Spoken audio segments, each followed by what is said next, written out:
Hey guys, in today's lecture, we'll be dealing with the poets of the 30s. Now I know that some of you might be wondering that the poets of the 30s belongs to your module 3, which is the mid-20th century and after. However, as I said in the module overview, I thought that I will be giving you a brief introduction about the poets and the kind of poetry that arose in the 1930s, because the period between the two world wars is marked by a revival of poetry and an immense variety of experiments and technical innovations, especially by poets like Ezra Pound and T.S. Eliot, happened during this period. This period was marked by the rise of various movements in English poetry, such as Georgianism, Imagism, etc.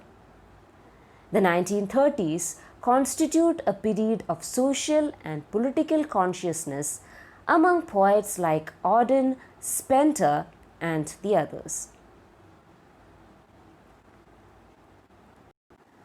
The Second World War produced a few minor war poets like Sidney Case and Alan Lewis, who were killed in the war front. And in the post-World War II period, a new generation of poets arose who reacted against the Auden group of poets of the 1930s. So there were many movements like Surrealism, the movement, the group, and the others, each of which gave a new direction to English poetry. And each of this movement came as a reaction against the poetry which came just before them. So they came as a reaction against the preceding age. Preceding means the age which came before them. Hence, I thought I'll be teaching you the poets of the 30s as well. So I hope this would give you a fair idea on the various movements that came after the World War, the First World War as well as the Second World War. So stay tuned. The 1930s. The 1930s, constituting the later part of the interwar period, was a prolific age for new poetry. Or you would rather say that it was prolific in terms of new poetry. The writers of this decade had a feeling of reaction against the temper of the preceding decades. Whereas the 20s had been indifferent to the political and religious commitments, the 30s were obsessed with them. So it was a politically charged decade. It was an age of confusion, bewilderment, and disillusion. According to the critic W. Robson, the day of cultured rentier was over. Now, what do you mean by rentier?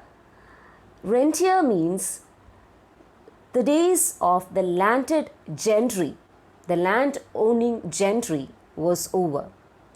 The harsh, bracing facts of modern society had to be understood. So the period was marked by the Boer War, the First World War. People came face to face with the realities of war and its aftermath, and the Great Economic Depression which followed, which was one of the major events in the 1930s, the Great Economic Depression. So they were caught unawares. It was an age of confusion, bewilderment, and disillusion.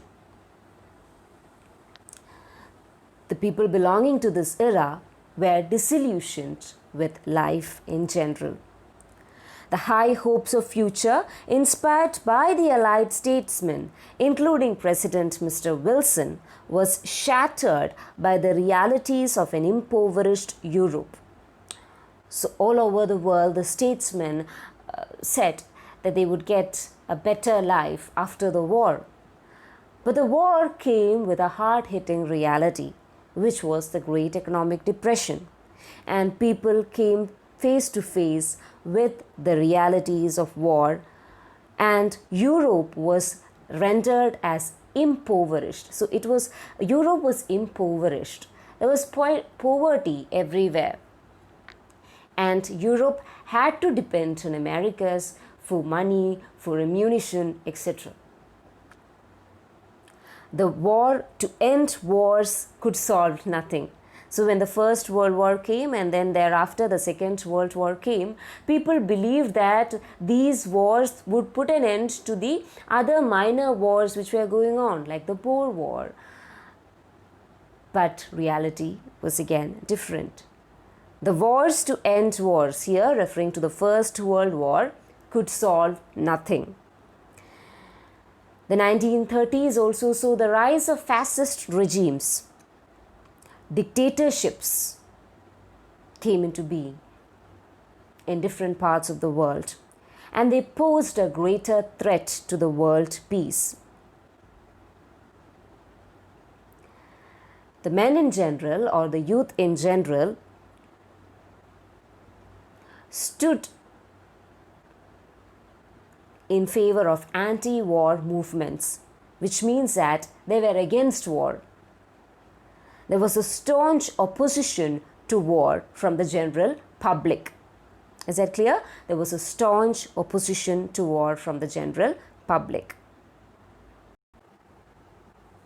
In the words of Stephen Spencer, the famous poet of the 1930s, the prevailing mood of intellectuals who had known or been opposed to war was one of political pacifism, a conviction that armed remedies can do no good. So according to Stephen Spencer, the intellectuals of the time believed in political pacifism. Now, what do you mean by political pacifism?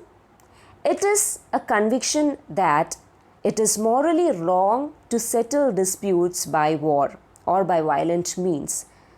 Being a pacifist means a person who thinks that it is morally wrong to settle disputes by war or by violent means. So the prevailing means the existing mood of the intellectuals who had known or been opposed to war was one of political pacifism, because they knew that war would bring no good. A conviction that armed remedies can't do no good. That is, armed remedies, any remedy made using armed rebellion is not good.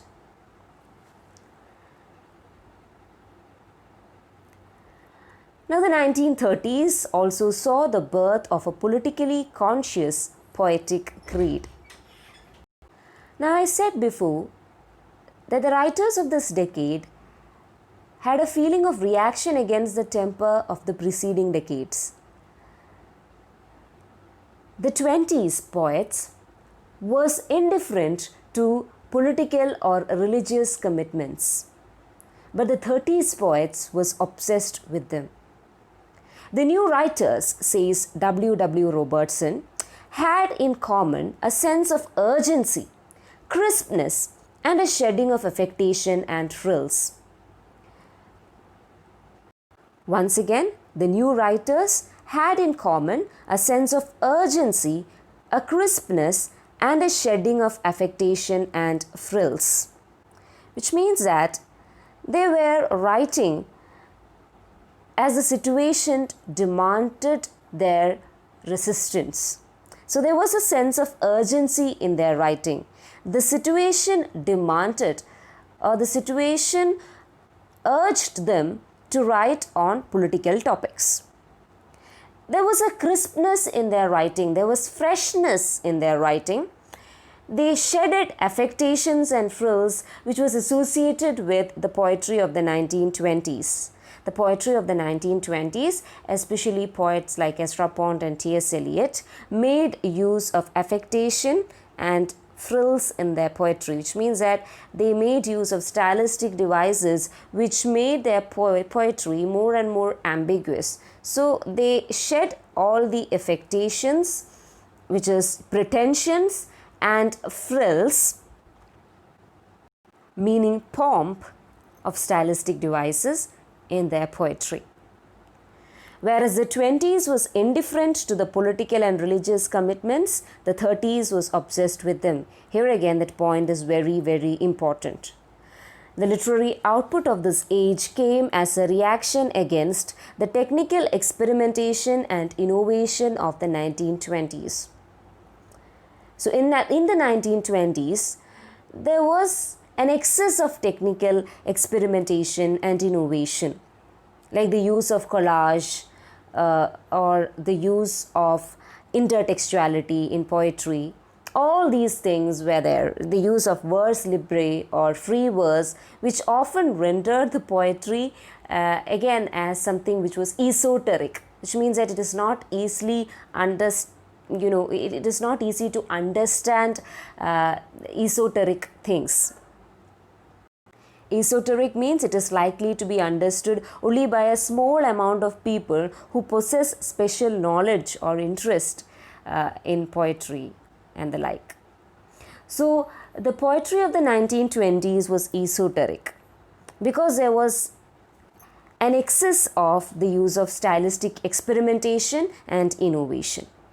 The social and political became the chief thematic concern of the poets of the 1930s. So, thematically or theme-wise, the social and political became the chief thematic concerns as opposed to the internal reality. However, later these poets shows a deviant tendency. They turn back to introspection and to internal reality. The politically conscious poets of this generation was referred to as the Auden group. So the politically conscious poets of this generation were referred to as the Auden group. So these are the poets belonging to the Auden group. So before starting the slide, I must say as a disclaimer that cigarette smoking is injurious to health. So moving on to the poets of the Auden group, the first and the most prominent poet of the Auden group was W.H. Auden. Born in 1907 and he died in 1963.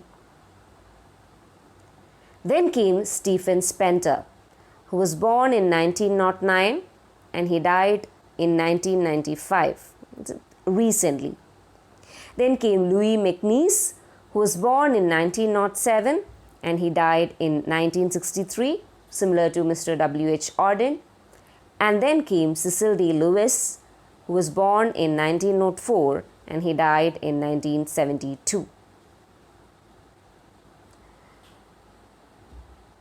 So, all these poets have one thing in common. They were born in the time period between 1904 and 1909. So it is of importance. We shall discuss about it in the upcoming slides.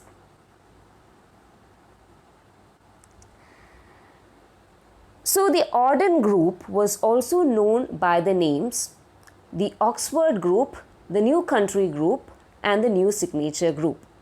Now, with the help of this particular flowchart, I'll try to explain why they were called so. The Auden group was known by the name, the eponymous name, the Auden group, because Auden was the leading figure of the Auden group, of the poets of the 1930s. The most prominent poet of the 1930s was W.H. Auden, and hence they came to be known as the Auden group. Now they were known as the Oxford group because all the four were undergraduates at Oxford and they were friends since those days. That is why I said in the previous slide that they were all born in the time period between 1904 to 1909, and it is of importance because they were all there in Oxford together from the time period 1927 to 1929. So all the four of them were there in Oxford from the time period 1927 to 1929. Hence, they were known by the name the Oxford Group because they were all undergraduates at the University of Oxford. So this particular picture is that of the University of Oxford. This is the picture of the Radcliffe Library, the famous Radcliffe Library in the University of Oxford. Now, they were also known as the New Signatures Group. And why was that so? In the year 1933, the poems of all the four poets appeared in the anthology The New Signatures, edited by Michael Roberts. Hence, they were known as the New Signatures Group.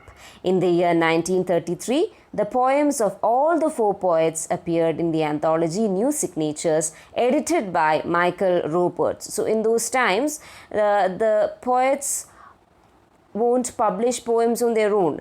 There will be an editor who would approach them to publish their poems, and Michael Roberts was one such editor who approached these poets, and their poems were published in the anthology The New Signatures. Hence, they came to be known as the New Signatures Group. Similarly, in the same year in 1933, Michael Roberts also published another anthology called The New Country, including the poems of all the four poets. Hence, they were known by the name The New Country Group. Is that clear? So, they were known as the Auden Group because Auden was the most prominent poet of their group. He was the leading figure of their group. They were known as the Oxford Group because all the four were undergraduates at Oxford, and they were friends since the university days from 1927 to 1929. They were known as the New Signature Group because in 1933, the poems of all the four poets appeared in the anthology New Signatures, edited by Michael Roberts. They were called the New Country Group because in the same year, 1933, another anthology means a collection of poems, another anthology by the same poets was published by Michael Roberts, and the anthology was known as The New Country. Hence, they came to be known as the New Country Group. So, I hope that it is clear. So, using this flow chart, you will be able to remember all these things. So, take note of this. Now, moving on to the stylistic features. Learning from Gerard Manley Hopkins, T.S. Eliot and W.B. Yeats, they experimented with the verse forms. So, these were the masters of experimenting with verse forms. Gerard Manley Hopkins came up with sprung rhythm in his poetry, remember? T.S. Eliot makes use of free verse. T.S. Eliot as well as W.B. Yeats makes use of free verse in their poetry. In T.S. Eliot's poetry, we can even see that there is a use of a wide range of metrical devices. Sometimes his poems are, has a kind of a jagged verse, and in between there will be a pep talk kind of a thing. So, learning from Gerard Manley Hopkins, T.S. Eliot and W.B. Yeats, they experimented with the verse forms. They made use of modern techniques to convey modern sensibility. So, in order to convey modern sensibility, they used modern techniques. They made use of slang words in their poetry, and they made use of jazzy meters. So, they made use of slang words in their poetry, slang words, the use of slang expressions, and they made use of jazzy meters.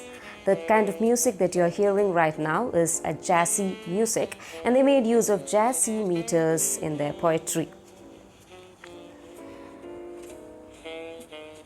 And They used imagery derived from machinery and boys' stories in their poetry. So, in their poems, they made use of imageries derived from machinery. That's important. They used imagery derived from machinery, like the pylons in their poetry, and they even made use of imagery derived from boys' stories. Now, why was that so?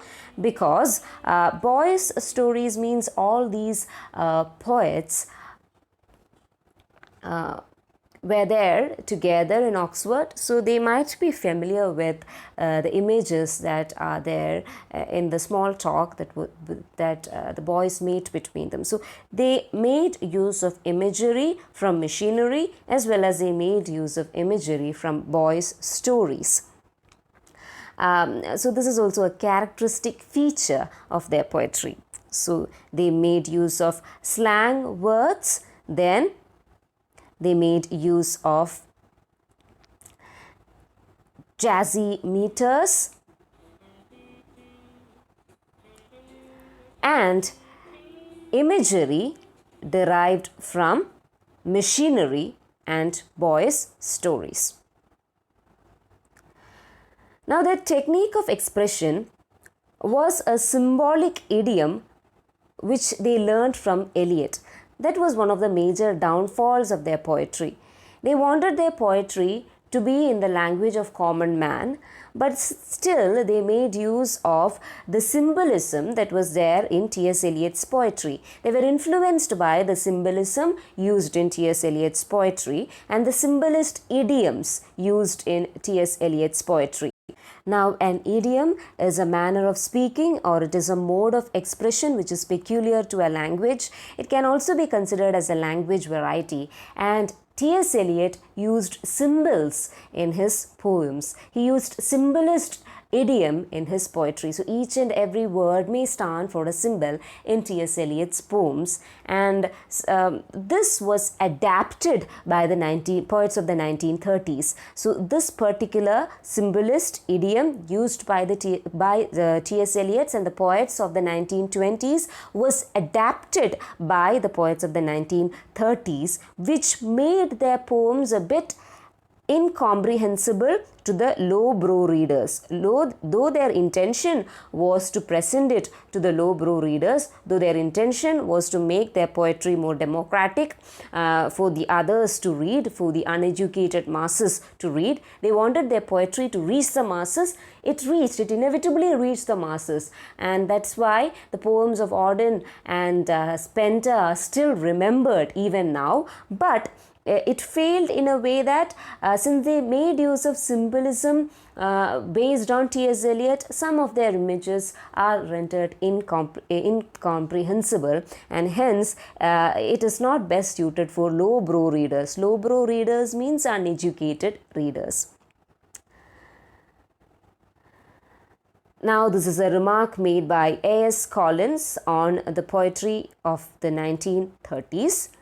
And the poets of the 1930s, they had a revolutionary and dynamic poetic creed that the earlier group of Georgians had lacked. They meant poetry to speak in a new language and rhythm. See, they made use of jazzy rhythms in their poetry, as I said. Its imagery would draw on modern life and its vocabulary on contemporary speech. So for images, they would look up at modern life. They would look up the images that are there, the stark images that are there, like the pylons or the electric conveyor belts, or the pylons or the electric lines or conveyor belts and the like, were the objects of their poetry. So its imagery would draw on modern life and its vocabulary on contemporary speech. So for vocabulary, for the choice of words, the choice of words was made from the contemporary speech. And its rhythm should be nearer to natural speech, and the speech rhythms should be nearer to natural speech. They meant their poetry to make a greater call on the intellect than on the emotions of the readers. So the Georgians wrote to satisfy the emotions of the readers, whereas the poets of the 1930s wrote to satisfy the intellect or the thought processes of the readers. So once again, they had a revolutionary and dynamic poetic creed that the earlier groups of Georgians had lacked. They meant poetry to speak in a new language and rhythm. Its imagery would draw on modern life, its vocabulary on contemporary speech, and its rhythm should be nearer to natural speech. Does it ring a bell? This is somewhat similar to what the Romantic poets and the Romantic creed too wanted to adopt in their poetry, right? They wanted to write in the language of the rustic folk. Similarly, the 1930s poets wanted to write in the language of the contemporary folk. So, each and every novel movement in literature is actually not that novel when it comes to the thought process of the writers. They all want novelty in their writing.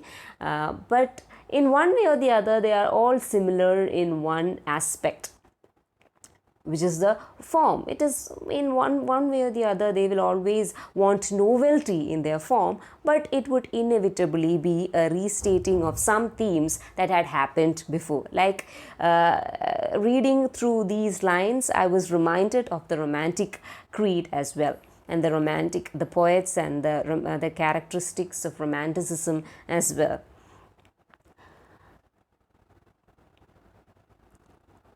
They meant their poetry to make a greater call on intellect than on the emotions of their readers. So there is a slight change in direction of thought from the Romantics, which means that here the poets of the 1930s wanted to address the intellect, the mind, rather than the heart. They had to make a greater call on the intellect than on the emotions of the readers. So this was a remark made by the famous critic A.S. Collins. Moving on to the thematic features of the poetry of the 1930s.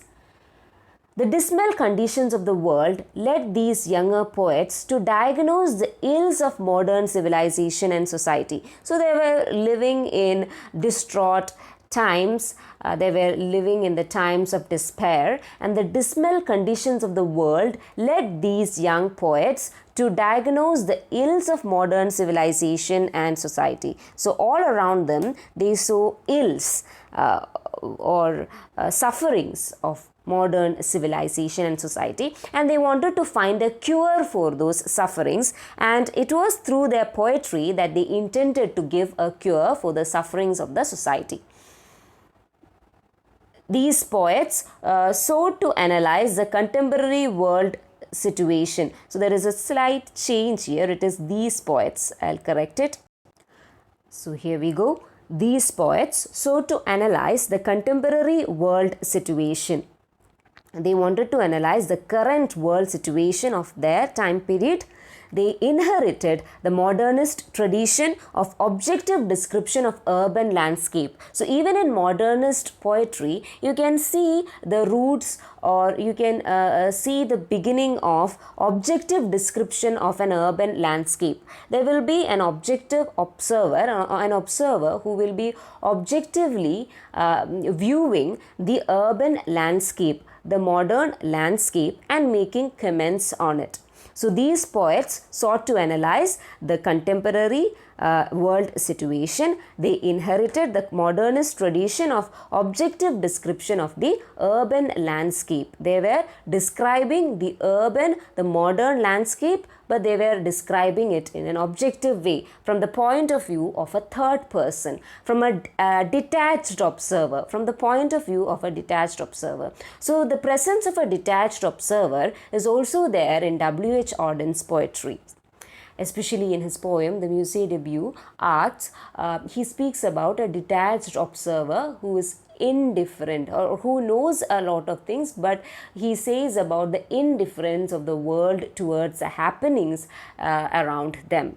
So the objective detached observer is a key characteristic or feature of the 1930s poetry. It was a feature which was implemented by the 1930s poets. Even in Unknown Citizen, you can find such a detached observer in the poet.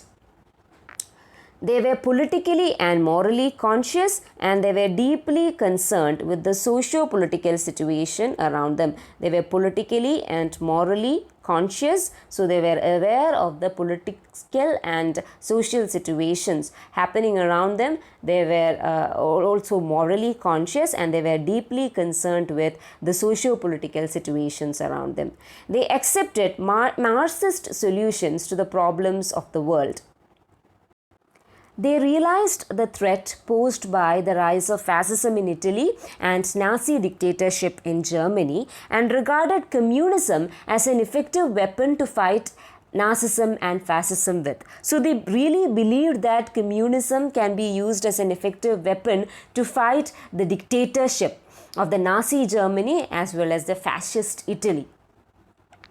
So they accepted Marxist solutions to the problems of the world. So according to Karl Marx, the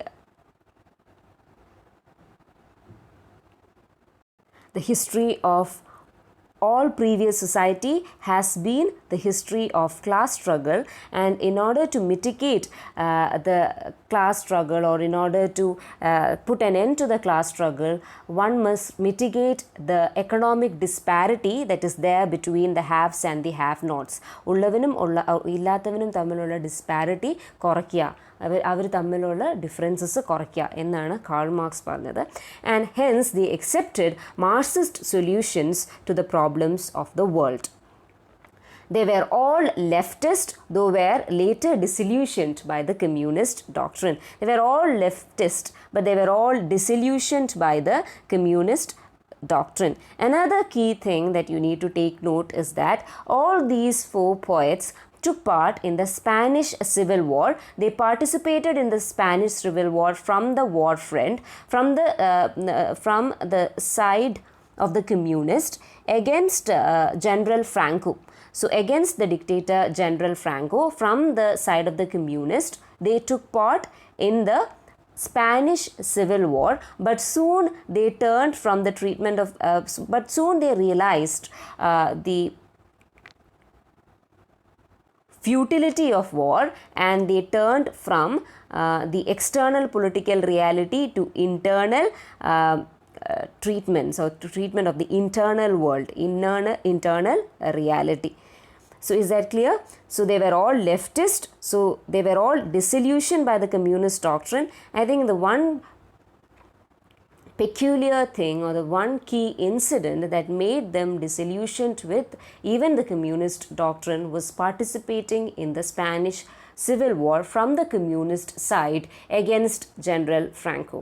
So once they participated in the war, they got disillusioned with war, and they came to a realization that armed struggles are not good. So nothing good would come out of armed struggles, and thus they were disillusioned with, soon they got disillusioned with communism too. So this is another flowchart which would help you remember the moniker, or the name that was given to them, the monikers Pink Poets and Pylon Poets, which was given to them. Since they had leftist sentiments, that is, since they believed in communism, they were known as Pink Poets. Since they had leftist sentiments, since they believed in communism, they were known as Pink Poets. They came to be known as Pink Poets. And since they derived imagery from machinery,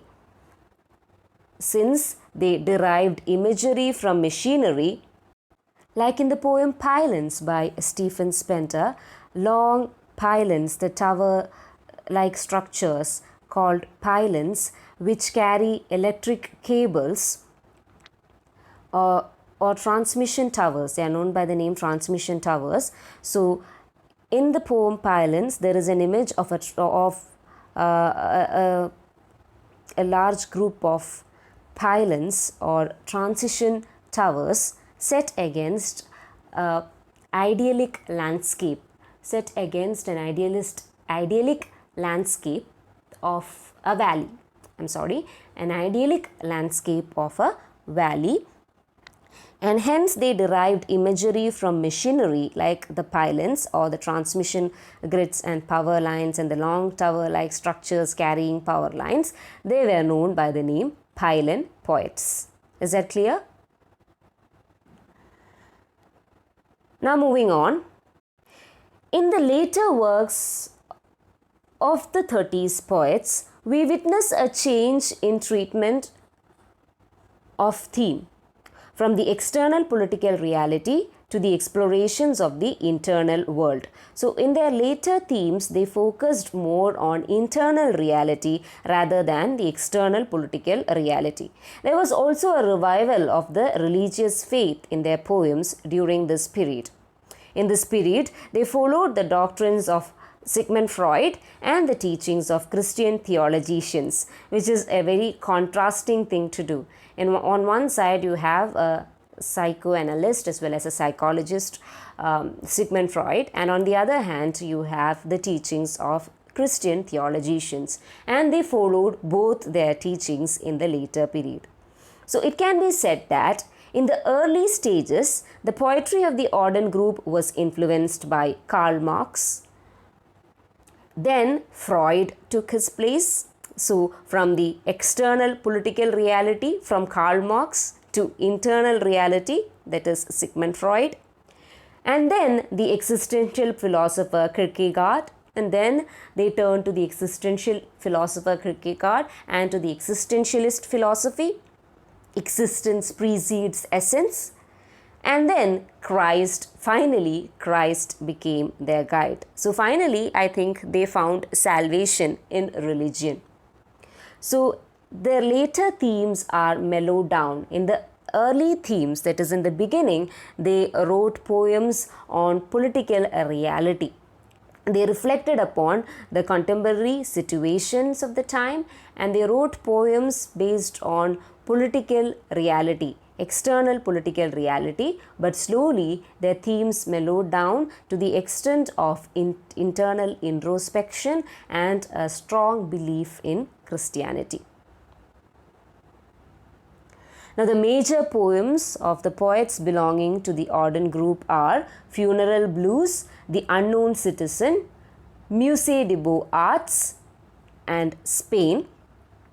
The major poems written by Stephen Spender are PYLONS, Vienna, Ruins and Vision, The Edge of Being. Major poems written by Cecil Day Lewis are From Feathers to Iron, Overtures to Death, A Time to Dance. And major poems written by Louis MacNeice are Meeting Point, Snow, London Train, Prayer Before Birth, and I Am That I Am. So please go through some of these poems, read them if you get time. You might be familiar with The Unknown Citizen and Musée des Beaux-Arts, poems written by W.H. Auden.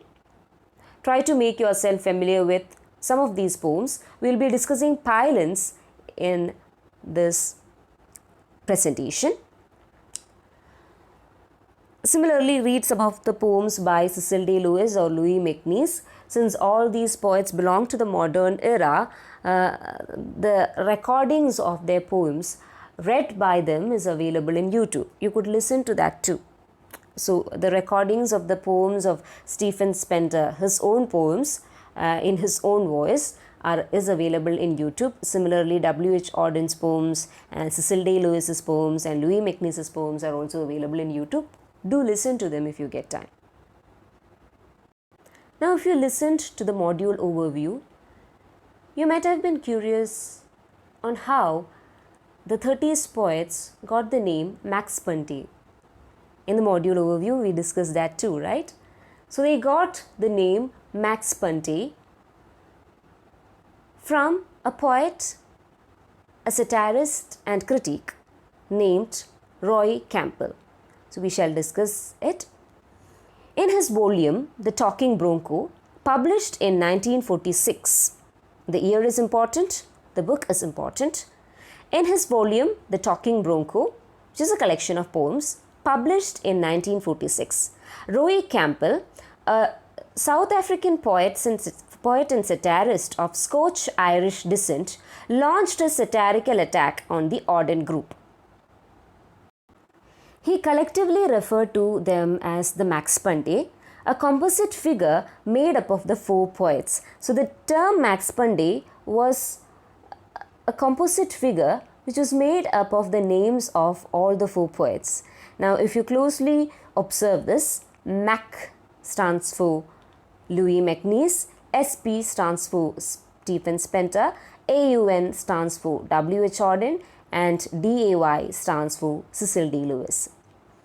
Campbell, on par with the literary journalism of the period, imagined that the four were a group of like-minded poets, although they shared little but left-wing views in the broadest sense of the word.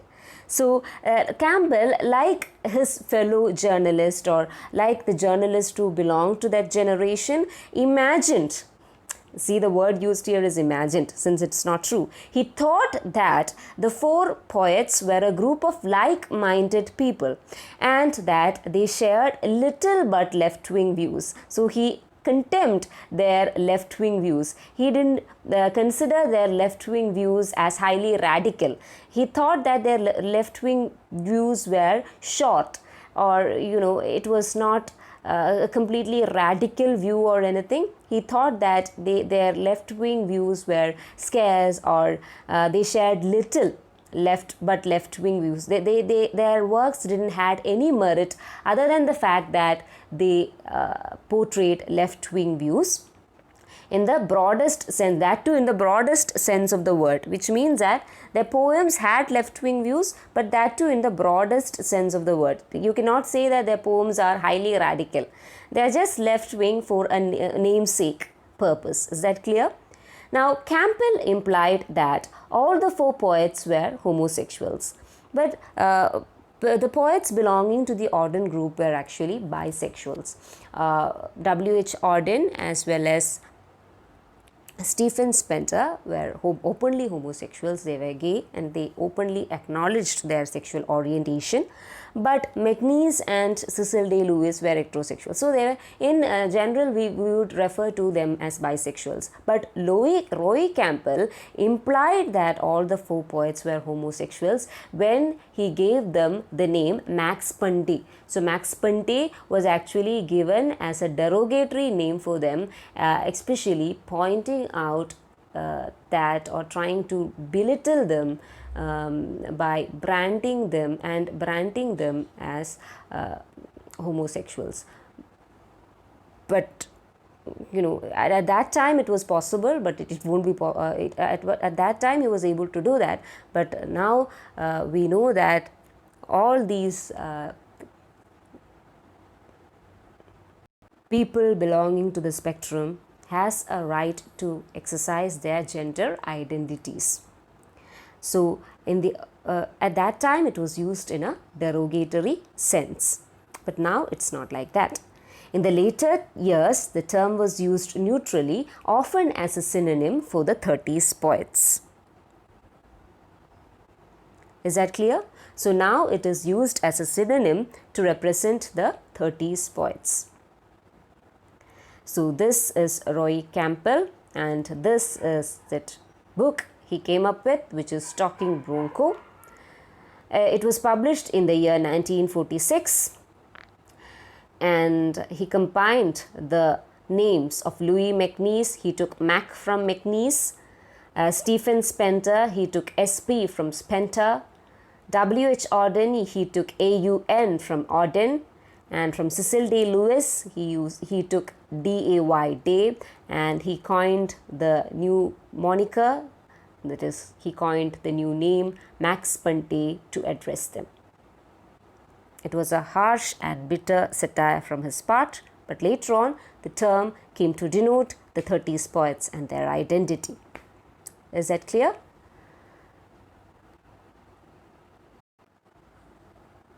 So moving on to the conclusion, despite its weaknesses and limitations, the poetry of the Auden group made a considerable impact on English poetry in general. They avoided escapism of the Georgian poetry and the mere experimentation of the imagist. So for the Georgians, poetry was an instrument for escape. They used poetry to escape from contemporary reality.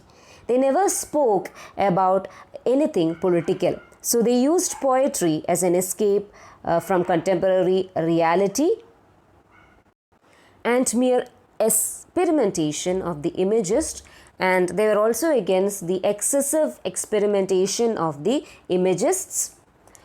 They wrote poetry with a touch of contemporary reality.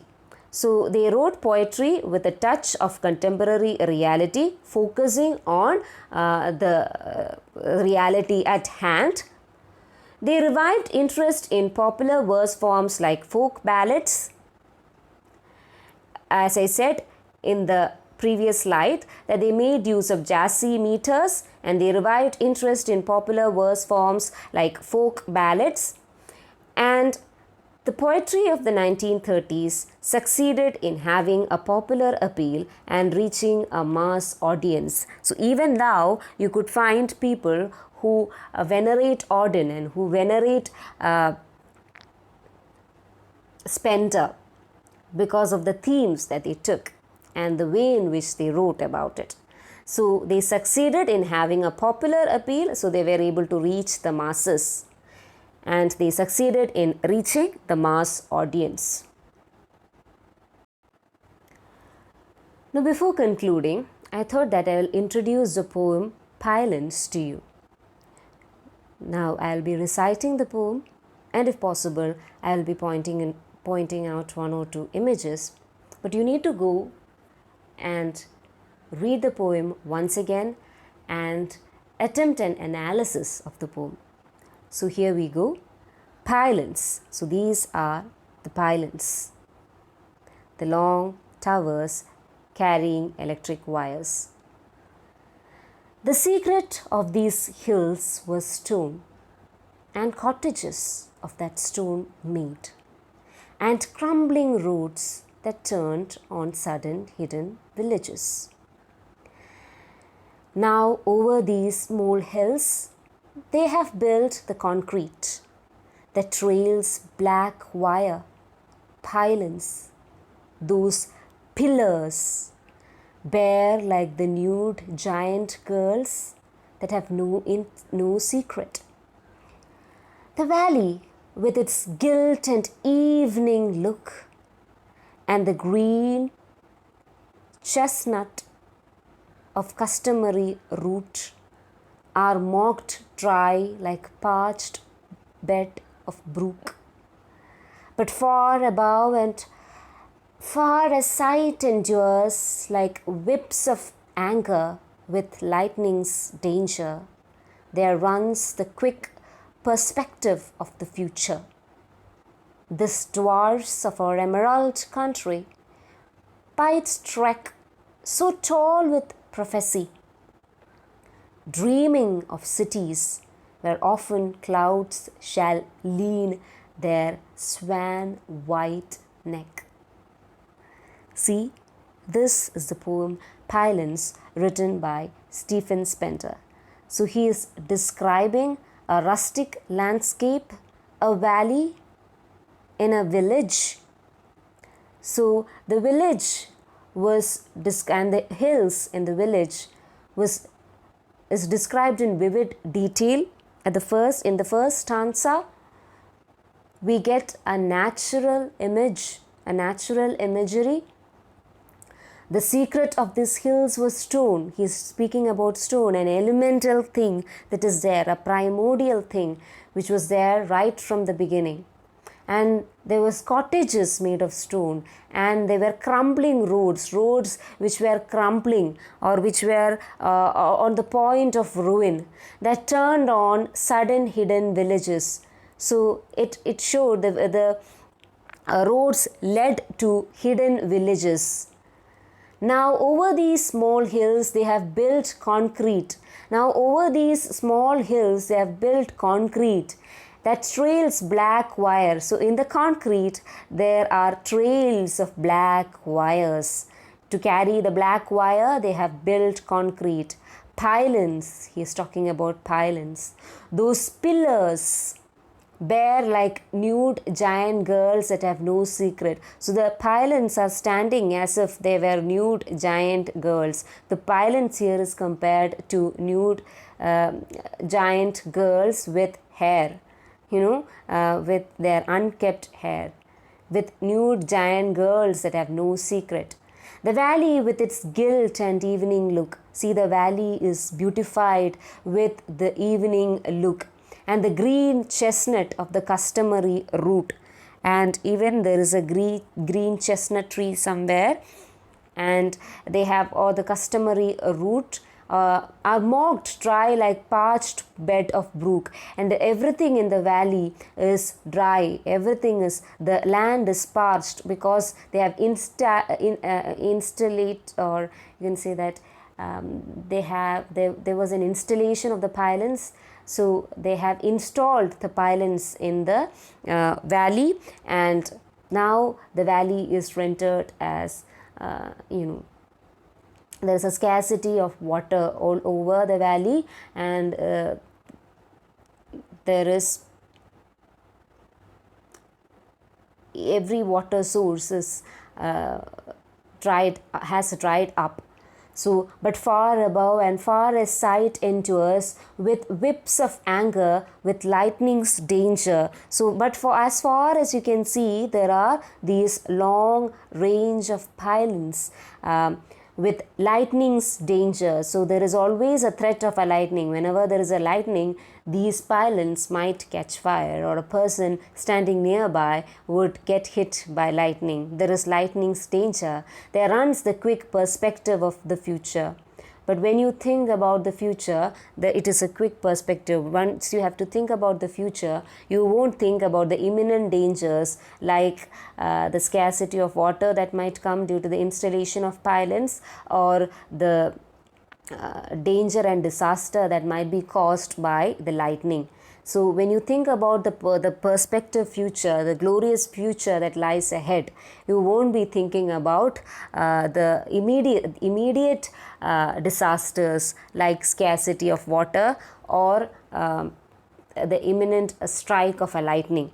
ഒരു lightning സ്ട്രൈക്കോ അല്ലെങ്കിൽ scarcity of വാട്ടറോ എല്ലാം ഉണ്ടാവാം concrete pylons build ചെയ്യുമ്പോൾ. But you won't think about it when you are thinking about the prospective future which looks bright. This dwarfs our emerald country by its trek, so tall with prophecy. So these pylons dwarfs our emerald country. Dwarfs means it belittles, or in comparison with the pylons, the valleys are dwarfs.